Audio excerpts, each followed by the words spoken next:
Saludándole en el amor del Señor, siendo rica y abundante bendiciones del cielo hacia sus vidas. Ha llegado la hora de compartir el devocional, el pancito diario de vida que tanto bien hace a nuestras almas. Hoy corresponde nuestra sección ¿Sabías qué? Y en este ¿Sabías que hubo una disputa entre Satanás y el arcángel Miguel por el cuerpo de Moisés? De los pasajes bíblicos que nos intrigan, uno de los más notables es precisamente este, dado que se especulan muchas cosas, pero no hay una certeza absoluta de cuál fue la razón de que Satanás quisiera el cuerpo de Moisés. Pero sin embargo vamos a tratar de al menos ver 2 o 3 posibles causas o razones por la cual esto ocurrió. Pero vamos a la Biblia donde lo dice. Vamos a la carta de Judas, el hermano del Señor Jesús, que es el último libro, en este caso la última carta, previo al Apocalipsis. Es muy corta, son solo 23 versículos, por lo tanto siempre tenemos que decir Judas capítulo 1, versículo tanto, o sencillamente Judas versículo tanto. Por lo tanto, entonces estamos, carta de Judas de un solo capítulo, vamos a ir al versículo 9. Judas versículo 9. Y vamos a indagar, vamos a observar esta gran lucha, que no es la única. La Biblia registra varios momentos de batalla entre Miguel, el gran comandante de los ejércitos de Dios en área celestial, que su nombre significa quien como Dios, y Satanás. Ya lo vimos disputando en el origen, cuando se revela. Lo vamos a ver al final de los días, en el tiempo del Apocalipsis, o el tiempo tribulacionista, mejor dicho. Y acá lo vemos en una disputa muy especial. Encontró Judas, versículo 9, bien, leo en el nombre del Señor Jesucristo, y la palabra de nuestro Dios dice de la siguiente manera: pero cuando el arcángel Miguel contendía con el diablo, disputando con él por el cuerpo de Moisés, no se atrevió a proferir juicio de maldición contra él, sino que dijo: el Señor te reprenda. Amén. En Zacarías capítulo 3, versículo 2, cuando aparece Josué, el varón simbólico, que están siendo cambiadas sus ropas, también aparece Satanás, el enemigo, como el diablo, el acusador. No hay que olvidarse que Satanás, el diablo, significa el enemigo acusador. En esa situación de acusador, en el escrito de Zacarías, dice también que se le dice que Jehová te reprenda.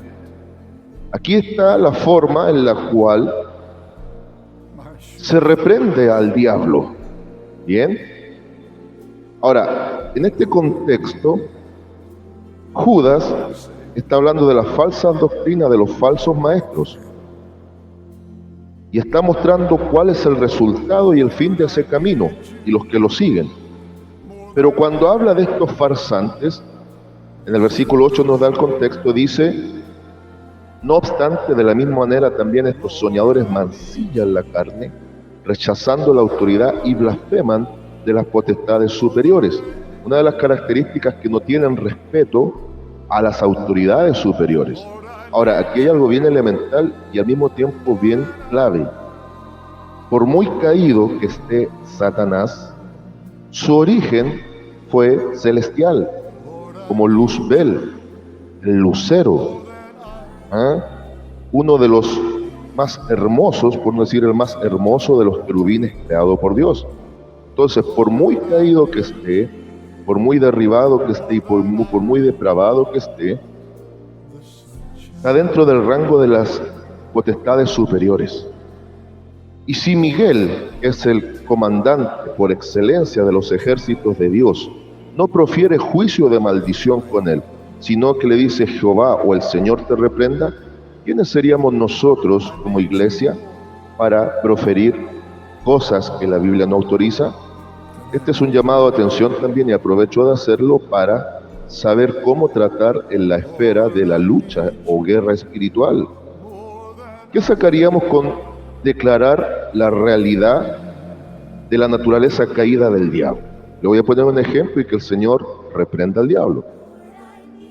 Algunos cuando hacen este trabajo dicen diablo inmundo, diablo sucio, diablo mentiroso, diablo depravado y un largo listado que no puedo decir cualidades porque una cualidad es algo positivo, sino que las características de la depravación de este ser. Ahora, a la inversa, veamos lo que es adoración.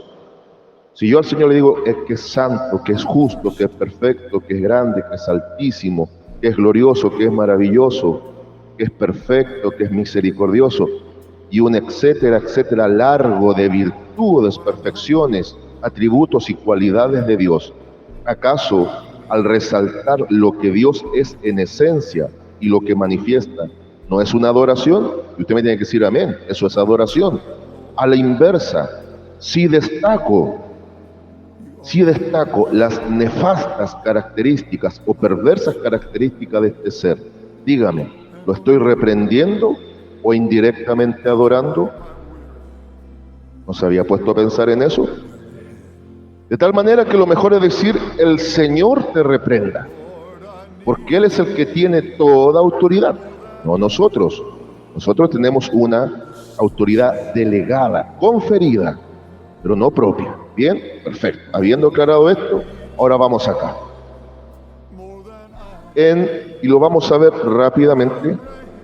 En el libro de Deuteronomio, para nosotros el último del Pentateuco, el quinto libro, capítulo 34, versículo 6, queda registrado ya al cierre de toda esta sección para comenzar con el libro de Josué y para nosotros dar inicio a lo que es la sección de 12 libros que se llaman históricos, aparece la muerte y sepultura de Moisés. Mire, vamos a leer desde el versículo 4. Y le dijo Jehová, esta es la tierra de que juré a Abraham, a Isaac y a Jacob, diciendo a tu descendencia la daré. Te he permitido verla con tus ojos, mas no pasarás allá. Y murió, versículo 5, allí Moisés, siervo de Jehová, en la tierra de Moab, conforme al dicho de Jehová. Y lo enterró en el valle, en la tierra de Moab, enfrente de Bet-peor. Ponga muchísima atención aquí. Y ninguno conoce el lugar de su sepultura hasta hoy. Era Moisés de edad de 120 años cuando murió. Sus ojos nunca se oscurecieron ni perdió su vigor. Y el luto hacia Moisés fue de 30 días. Más que 3 días que de repente dan a personas de dudosa reputación cuando mueren. Tema aparte. Mira el versículo 10. Y nunca más se levantó profeta en Israel como Moisés, a quien haya conocido Jehová cara a cara. Excepto el que es la profecía que toma carne, el Señor Jesucristo. Entonces, aquí hay varias cosas interesantes. Número 1, hay que entender qué representa o a quién representa Moisés. Número 2, el oficio y el trabajo futuro que tendrá. Y número 3, ¿qué quería provocar Satanás? Vamos por lo último. ¿Qué quería provocar Satanás tomando el cuerpo de Moisés? Robándolo. No se olvide que Israel siempre ha tendido a la idolatría. ¿Qué pasaría si hasta el día de hoy se supiera dónde está sepultado Moisés? Se lo aseguro, Así como peregrinan año a año al Muro de los Lamentos, que es la única parte del templo que quedó en pie, y los judíos año a año van a lamentar a la presencia de Dios a aquel lugar, se los doy firmado, conociendo el carácter del pueblo de Israel, que siempre ha sido su debilidad, la idolatría. Se supiera hoy por hoy dónde está enterrado el cuerpo de Moisés, sería igual y peor.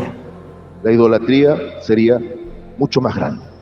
Entonces, lo primero que podemos indagar o llegar a concluir, que probablemente quería el cuerpo de Moisés, el diablo, para propiciar mayor idolatría en Israel y así desviarlos de la adoración al Dios verdadero. Número 2, entendamos el oficio de Moisés, su oficio profético.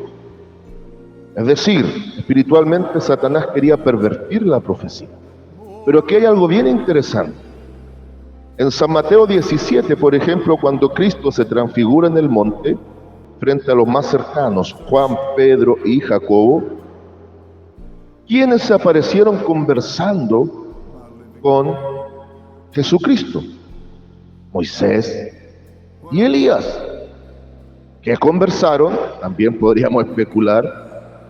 Pero algo tiene que ver de los hechos futuros que ocurrirían.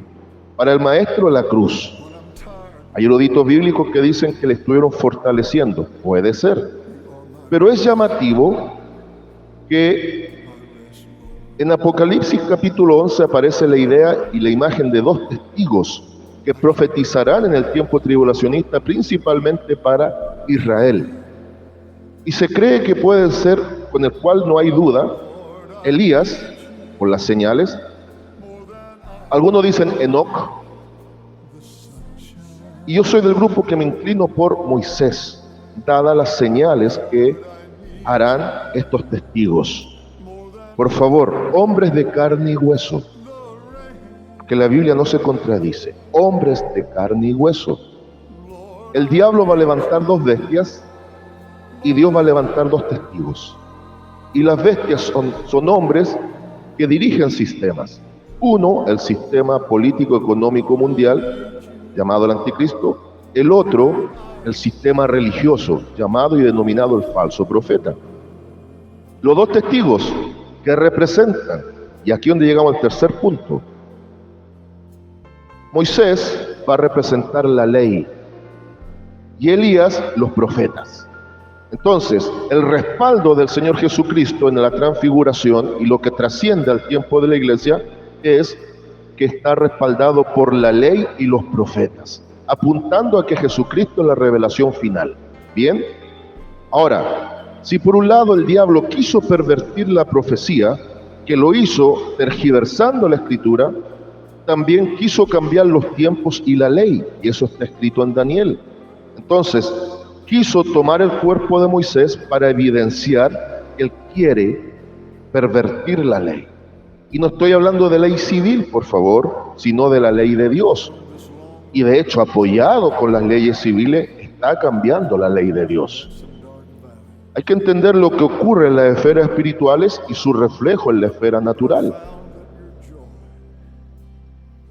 Entonces, hay quienes también especulan y dicen que el diablo quería profanar el cuerpo de Moisés para clonarlo.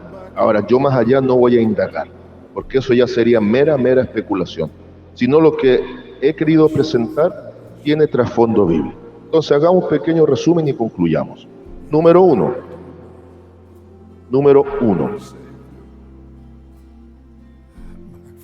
Lo más probable es que el diablo quiso propiciar una terrible idolatría en Israel, dejando claro dónde estaba el cuerpo de Moisés. Por eso es clave entender que no se sabe el lugar de la sepultura. Número 2, está manifestando que al quitar el cuerpo de Moisés, él lo quería pervertir. ¿Y qué quiere pervertir? Por un lado, la profecía. La profecía, ¿por qué? Porque aunque Elías representa la profecía, los profetas, Moisés es el modelo del profeta. Leíamos que no se levantará profeta como Moisés que hable con Dios cara a cara, excepto el Señor Jesús, que es la profecía que tomó cara. Entonces, en ese sentido, quería pervertir la profecía. Pero lo más representativo en Moisés es la ley. La ley fue dada por Moisés y la gracia en Cristo. Comienza escribiendo Juan su evangelio.